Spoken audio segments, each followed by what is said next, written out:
Okay, so did your dad work anywhere else aside from this area?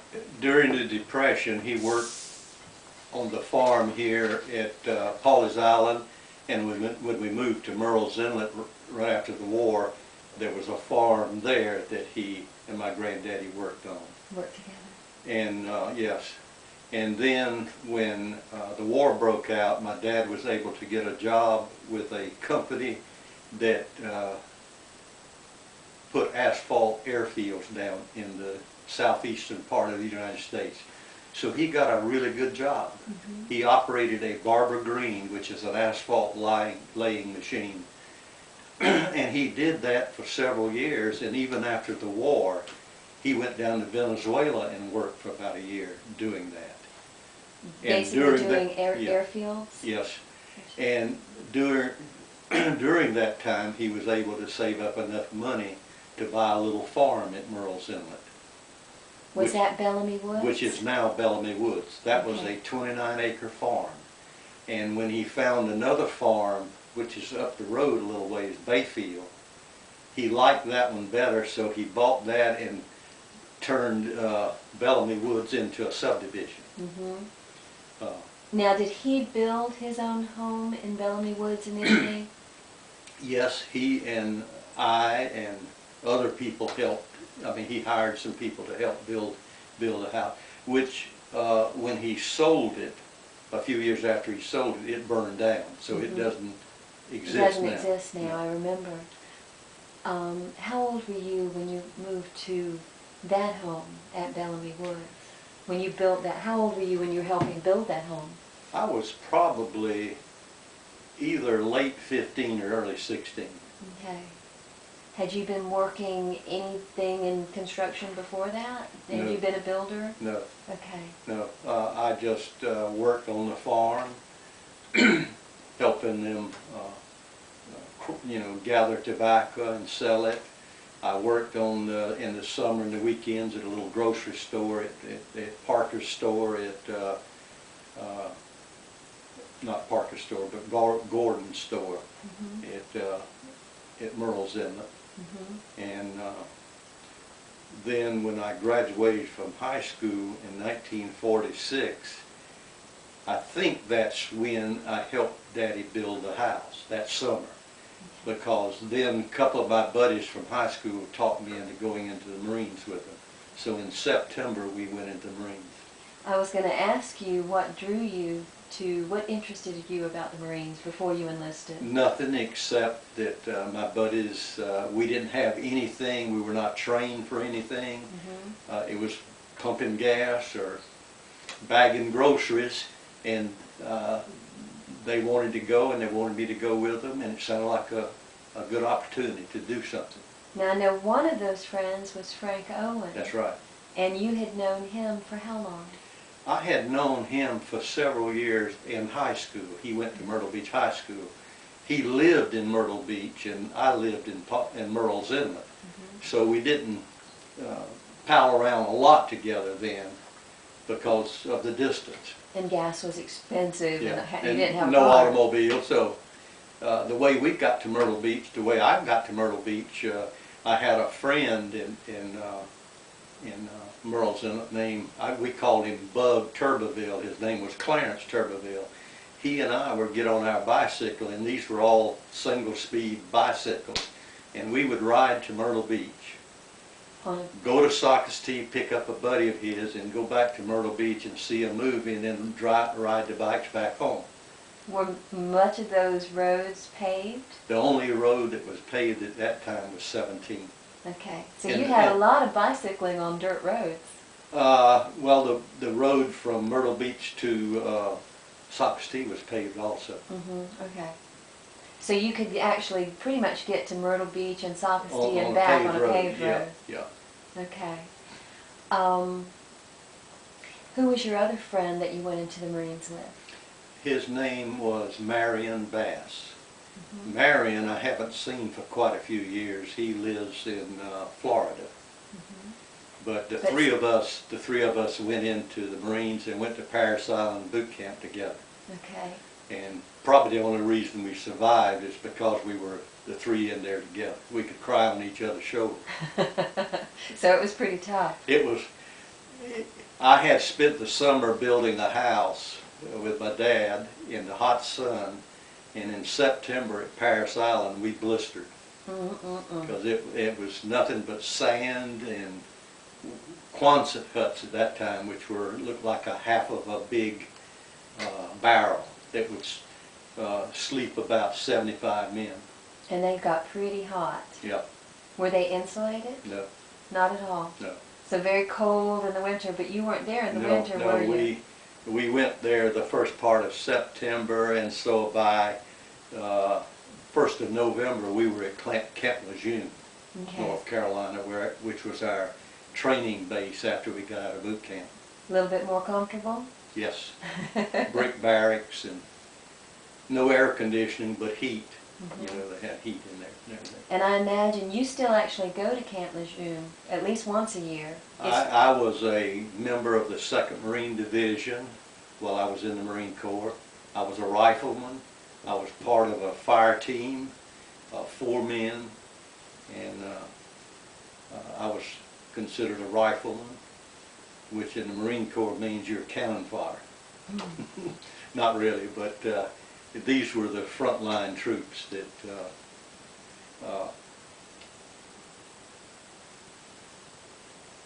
but I spent all of my time at Camp Lejeune, except when we were deployed somewhere, and we were deployed about every 3 months.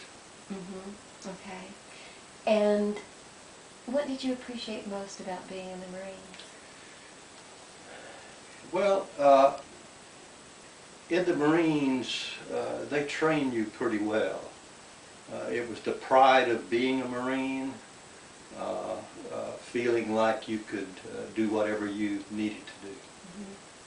We were a pretty proud group of people, and we stuck together. It also gave me the opportunity to think about what I wanted to do with my life, because prior to going into the Marine Corps, I didn't have an option to go to college. We just didn't have the money or anything. Plus, college had never been something that had been thought about in our family. So when I went in the Marines, this gave me an opportunity to think about what I wanted to do. And the best thing that came out of the Marines for me was that, being able to decide what I wanted to do with my life, and then because of the GI Bill, being able to go to college.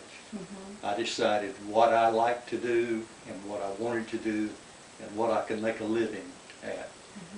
I really wanted to be a petroleum engineer or geologist because I love geology and I like the outdoors. So that's, and reading magazines and literature, it looked like it was a good way to make a good living. You know, there was a demand for them. They made pretty good salaries. And so that's what I chose as my profession. But I found out after getting out that you had to go out west to go to a school, college that taught petroleum engineering. And I hadn't thought far enough ahead to apply. So I applied to the Citadel and was accepted. And the first 2 years of engineering at any course you take, petroleum engineering or civil, which is what I took, civil engineering, were all the same. And I decided that after my first 2 years I would transfer. But I really never, it was more difficult. Plus I liked going to the Citadel. And really the hardest thing that I've ever done in my life, before or after, was going to the Citadel. I went as a veteran student, so I didn't have to go as a cadet, so I was a civilian. But I was really not prepared to go to college. I had not studied properly in high school. The school I went to only went to 11th grade, so I was ill prepared for college. So I had to study really hard. Now, let me back you up just a little bit. You were age 16 when you graduated high school and when you enlisted in the Marines, That's correct? That's right. And is that a little young for going into the Marines? Or? I had to lie about my age in order to get in. You can go into service at 18 on your own. Mm-hmm. At 17, you have to have your parents' consent. They have to sign papers for you Mm-hmm. to permit you to go in. So I filled the papers out and got my parents to go down and get them notarized, and I just put the fact that I was born in 1928 instead of 1929. So according to the Marines, that's right. you're a year older than you really are. That's exactly right. And did that ever come back to bite you? Yes, it did. Fortunately, I got through it, but when I went to work at Lockheed Aircraft, you have to get a security clearance since it was a defense plant. So you fill out I filled out my application for employment at Lockheed, started working, and after I'd been working about 3 or 4 months, the security department called me up and wanted to talk to me. And so I went over and I opened the door and walked in. This guy sitting behind a desk asked me, said, "Mr. Bellamy," he says, "we have a slight discrepancy. Your application for a job says you were born in 1929. Your discharge from the Marine Corps says you were born in 1928. Which is it?" And I was dumbfounded. I thought, my mind was racing, and I said, "Well, there's no way to change my military record." I said, "My military record is correct. I made a mistake on my application." And so that's the way it ended up. Uh-huh. So nothing further ever came of it. That was probably wise. Yeah. When you entered the Marines and you went through your training, how long was your boot camp, your training? Boot camp was supposed to be 11 months. The last 3 months, not 11 months, I beg your pardon, 11 weeks. Okay. 11 weeks. The last 3 weeks was rifle range. The Marines stress rifle training and marksmanship. And so this was right after the war. They had disbanded the whole military. So Camp Lejeune was sitting up there without any troops, except base troops to keep the place going. So they sent us to Camp Lejeune and we did our rifle range work there. So we only was at Paris Island 8 weeks. Mm-hmm. So we took our rifle range at Camp Lejeune. Okay. For 3 weeks. 3 weeks. And then you were sent out to whatever outfit you were earmarked to go to. I was earmarked for the Fleet Marine Force, which is the infantry. Mm-hmm. And so you went to those units and started training as units. Was that on a ship? No. Okay. That was at Camp Lejeune. Okay. We only went on ships to get from one place to the other. The Marines are are commonly known as an amphibious force. Mm-hmm. So they normally go to where they're going on ships and then get on landing craft to go ashore. Okay. So we were only on ships when we were being sent somewhere. And did your 2 buddies get stationed with you? No. We all 3 got stationed at Camp Lejeune. Frank went into motor transport. And so he pounded a typewriter. Uh-huh. He said, "I didn't even feel like a Marine. I felt like a clerk." And Mary